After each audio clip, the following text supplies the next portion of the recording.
সেটাই হলো জান্নাতের দল। বলে সুবহানাল্লাহ। আমাদের অনেকের মনে হয় তাহলে সত্যের দল বলতে আমাদের আজান গাছিরা বাঁচবে, অনেকেই মনে করেন আমার তাবলীগ বাঁচবে, যে যার দল ভালোবাসে সে তো সে দলই চলবে, ঠিক কি না? আমার ভাই, তাহলে আমরা একটা কথা বুঝতে পারলাম যে যে দলেই যে জামাতেই থাকেন না কেন আমাদের আল্লাহ এবং তার রাসূলের হুকুম মতো চলতে হবে। আল্লাহ ছাঁটাই বাছাই করে করে একটাই দল বানাবেন, তার নাম হলো হিজবুল্লাহ। সুবহানাল্লাহ। আল্লাহ রাব্বুল আলামিন কোরআনে কারীমের মধ্যে সূরা আল ইমরানের আয়াত নম্বর 103 এর মধ্যে ঘোষণা দিলেন, আল্লাহ জানিয়ে দিলেন ওয়া'তাসিমু বিহাবলিল্লাহি জামিআন ওয়া লা তাফাররাকু। আমার রাজ্য কোরআনকে একতাবদ্ধভাবে দলবদ্ধভাবে ধরো, ওয়া লা তাফাররাকু, পরস্পর বিচ্ছিন্ন হয়ো না, দলাদলি করো না। জোরে বলি সুবহানাল্লাহ। আল্লাহ নিষেধ করলেন যে আমার জোয়ারটা কোরআনকে একতাবদ্ধভাবে দলবদ্ধভাবে ধরো। এখন অনেকেই বলবেন তাহলে ফুরফুরা হলো কেন, আজান গাছি হলো কেন, তাবলীগ হলো কেন, এ দল হলো কেন, ও দল হলো কেন? আমি একটা কথাই সহজে আপনাদের বুঝিয়ে দিই, পৃথিবীর জমিনে কিয়ামত পর্যন্ত যত আউলিয়া কেরাম আসবে, ওলি আল্লাহ আসবে, সবার উদ্দেশ্য হলো আল্লাহর হুকুম মতো চালানো আর নবীর তরিকা অনুযায়ী চালানো। তাহলে বোঝা যায় যারা মুজাদ্দিদ আসবেন, যারা আল্লাহর আলেম বান্দারা আসবেন, যারা উলামায়ে হক আসবেন, যারা বুজুর্গানে দ্বীন আসবেন, একমাত্র এরা আল্লাহ এবং তার রাসূলের দিকে ডাকবেন। আর এদের জবান, এদের কথাটা হলো একটাই, জোরে বলে সুবহানাল্লাহ। এদের কথা হলো একটাই, আল্লাহর হুকুম মতো চালানো, নবীর তরিকা অনুযায়ী চালানো। নাকি আল্লাহু রাহমাতুল্লাহ আলাইহি বলেছে যে আল্লাহকে মানার দরকার নেই, নবীকে মানার দরকার নেই, তোমরা আমার ইতাআত করো, বলেছেন না? কুরআন পীর সাহেব বলেছেন যে তোমরা আমার ইবাদত করো, তোমরা আমার কাছে চাদর চড়াও, কথা বলেছেন। হাজী আব্দুল্লাহ মুহাম্মদ রাহমাতুল্লাহ আলাইহি শুরু করে আরো যত এসেছেন তারা কেউ বলেছেন যে তোমরা আল্লাহর রাসূলকে মানতে হবে না, মানো। তাহলে বোঝা যায় সমস্ত উলামায়ে হক যারা এসেছেন আল্লাহর মাহবুব বান্দারা, তাদের দ্বীনের ব্যাপারে কোনো জবান একটাই, সেটা হলো আল্লাহ এবং তার রাসূলের কথা মতো চলা যাবে। সুবহানাল্লাহ। আমরা আজকে কি করি, বর্তমান জামানায় দেখা যায় যদি কোনো মানুষ শিরক করে, কুফরি করে, বিদআত করে, আমরা ঠাট্টা করে তাদেরকে দূরে সরিয়ে দিই। আমার আল্লাহর নবী মুহাম্মদুর রাসূলুল্লাহ সাল্লাল্লাহু আলাইহি ওয়াসাল্লামকে আমার আল্লাহ পাঠিয়ে দিলেন। আয় আমার হাবিব, আমি তোমাকে দুনিয়ার জমিনে পাঠিয়ে দিলাম, এই জন্য করে পাঠালাম, ওয়ালা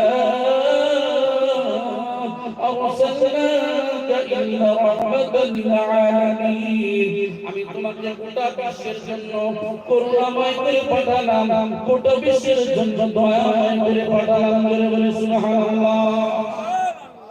নবী তোমাকে পাঠালাম গোটা বিশ্বের জন্য রহমত স্বরূপ করে। তাহলে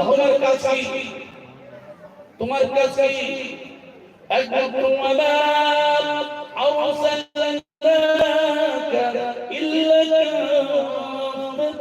للناس بشيرا ونذيرا ولكن أكثر الناس لا يعلمون। أي আমার হাবিব, আমি তোমাকে পাঠিয়েছি গোটা বিশ্বের জন্য সুসংবাদ দেবে এবং সতর্ক করবে। জোরে বলি সুবহানাল্লাহ। আচ্ছা, সুসংবাদ দেওয়ার কথা আল্লাহ যে বললেন, শুধু আজান গাছির সুসংবাদ দিতে বললেন না, একটা দল একটা সিলসিলা না গোটা বিশ্বের জন্য, একটা দল একটা সিলসিলা না গোটা বিশ্বের জন্য। আপনারা কি আবদ্ধের মধ্যে ঢুকে কি আবদ্ধ হয়ে গেলেন নাকি আমার গলা ধরে গেছে বলে বুঝতে পারছেন? একটু হ্যাঁ না বলে তাহলে কিছু মনে থাকবে না, কিছুই মনে থাকবে। তাহলে আমরা বুঝতে পারি যে একমাত্র আল্লাহ রাব্বুল আলামিন আল্লাহর নবীকে যে পাঠালেন, নবী আমি তোমাকে পাঠালাম গোটা বিশ্বের জন্য সুসংবাদ দেবে। এই গোটা বিশ্বের জন্য সুসংবাদ দিতে বললেন, কাদের জন্য সুসংবাদ দেবে? আমরা মনে করি শুধু আমাদের আজান আছে না, শুধু একটা দল, একটা সিলসিলা। তিনি গোটা বিশ্বের মানবতাকে সুসংবাদ দিতে বললেন। তিনি হলেন কে? আল্লাহ। কিন্তু তিনি কি বলেন? ওয়ালাকিন না, কিন্তু আকসারান নাস, তাহলে নবীর ওয়ালির সাথে আপনি হয়ে থাকি। নবী আসেন গোটা বিশ্বের জন্য, আর আমরা ওয়ারাসাতুল আম্বিয়া, আমরা আলেমরা এসেছি একটা দলের জন্য। তাহলে নবীর ওয়ারিস তো আমরা। আরে নবী আসেন গোটা বিশ্বের জন্য, আর নবীর ওয়ারিস বলে দাবি করছি আমরা একটা দলের জন্য। সঠিক কাজ করছি না বেঠিক কথা বলে? তাহলে বোঝা যায় সে আজান গাছির আলেম হোক আর পুরার হোক, পৃথিবীর যে আলেম হোক না কেন, আলেমদের কাজ একটাই হবে, হাতে হাত মিলিয়ে, গলায় গলা মিলিয়ে, কাঁধে কাঁধ মিলিয়ে কোরআনের প্রচার প্রসার করা। ঠিক কি না আমার ভাই? কাল খুলে খেয়াল করে শুনুন, আল্লাহ রব্বুল আলামিন আল্লাহর হাবিবকে পাঠিয়ে দিলেন। আল্লাহর হাবিব গোটা বিশ্বের মানব জীবনকে তুমি সুসংবাদ দেবে এবং সতর্ক করবে। এখন নবী আমার এই বিশ্বের মানব জীবনকে কিভাবে দাওয়াত দিলেন? উদউ ইলা সাবিলি রাব্বিকা বিল হিকমা ওয়াল মাউইদাতিল হাসানা ওয়াজআলহুম বিল্লাতী হিয়া আহসান। উদউ, তোমরা ডাকো, ইলা সাবিলি রাব্বিকা, তোমার স্রষ্টার দিকে, আল্লাহর দিকে ডাকো। কেমন করে ডাকবে? ওয়াল হিকমা, হিকমতের সঙ্গে, ওয়াল মাউইদাতিল হাসানা, উত্তম উপদেশ দিয়ে, ওয়াজআলহুম বিল্লাতী হিয়া আহসান, এবং উত্তম যুক্তিতর্ক দিয়ে বলে সুবহানাল্লাহ। তাহলে নবীর জামানায় মানুষ শিরক করতো না, কথা বলে, বিদআত করতো না। তাহলে শিরক বিদআত থেকে আল্লাহর নবী তাদের থেকে মুখ ফিরিয়েছিলেন না দ্বীনের দাওয়াত দিয়েছিলেন? নবী তাদেরকে দ্বীনের দাওয়াত দিয়েছিলেন। তা নবী যদি তাদেরকে দ্বীনের দাওয়াত দিয়ে থাকেন, তাহলে আমাদের কাজ কি ছিল? লিতুখরিজান নাস মিনাল যুলুমাতি ইলাল নূর।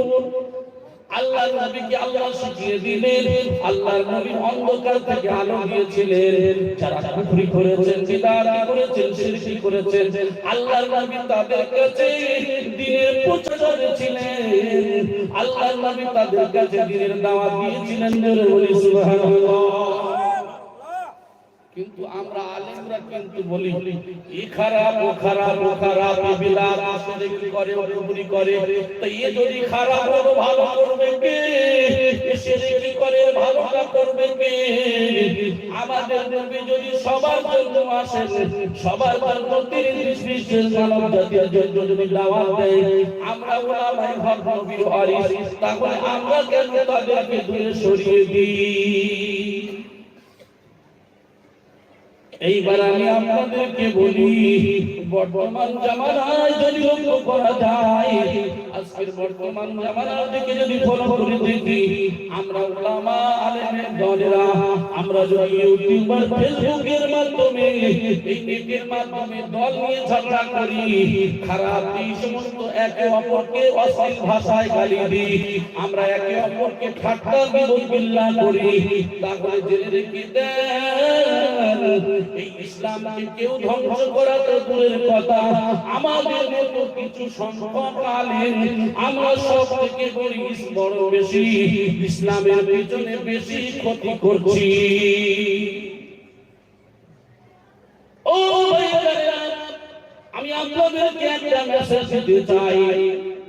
আজকের মানুষের মধ্যে তো ভুল হবে, কিন্তু এই ভুলটাকে মহব্বতের সঙ্গে ভালোবাসা দিয়ে সাবলীল ভাষায় যদি বলা যায়, তাহলে তার রিঅ্যাকশনটা আলাদা হবে।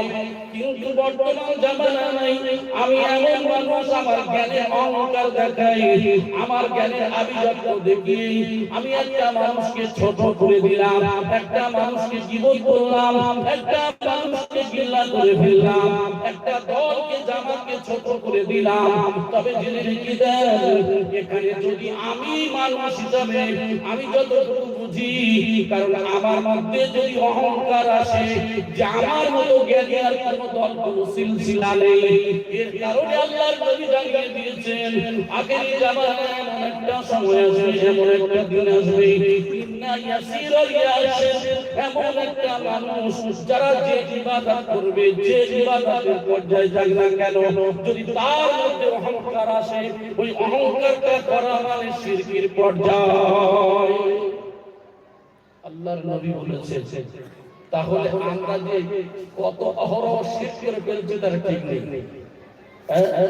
হলে কি আলেম ও আলেমের বাজে ভাষা বলে, ও আলেম ও আলেমের বাজে ভাষা বলে, এই ওকে গালি দেয়, ও ওকে গালি দেয়, ওর নাম খারাপ করে ডাকে, নাম খারাপ করে না করে কত এমন শোনা যায়। কিন্তু আল্লাহর কোরআন বলছে সূরা হুজুরাতের 11 এবং 12 নম্বর আয়াতে দেখে নেবেন, আল্লাহর কোরআন বলছে ওয়ালা তানাবাযু বিল আলকাব, তোমরা একে অপরকে মন্দ নামে ডেকো না, তোমরা একে অপরকে মন্দ নামে ডেকো না। আল্লাহর কোরআন তাহলে আমরা কতটা পড়েছি যে আমরা এই সমস্ত ভাইদের বিভিন্ন ভাষায় গালি দিই। এই জন্য করে আজকের শুরুতে আজান গাজী রাহমাতুল্লাহ আলাইহি বারবার বলেন যে হাক্কানি আনহুমানের কাজ হলো কোন দল কোন সিলসিলার বিরুদ্ধে বলা যাবে না।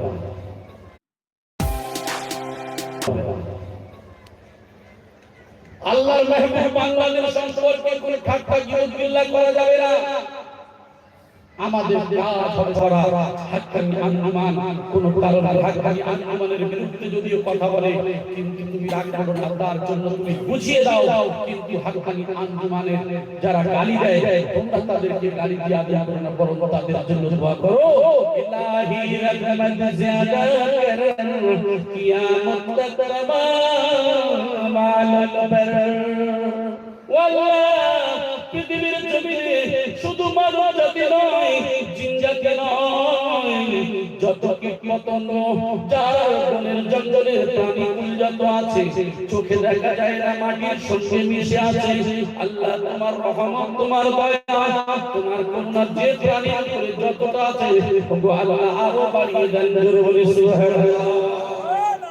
তিনি দোয়া চাইতেন, ইলাহি से शाखा ওলিও তো কিয়ামত মুবারক হো।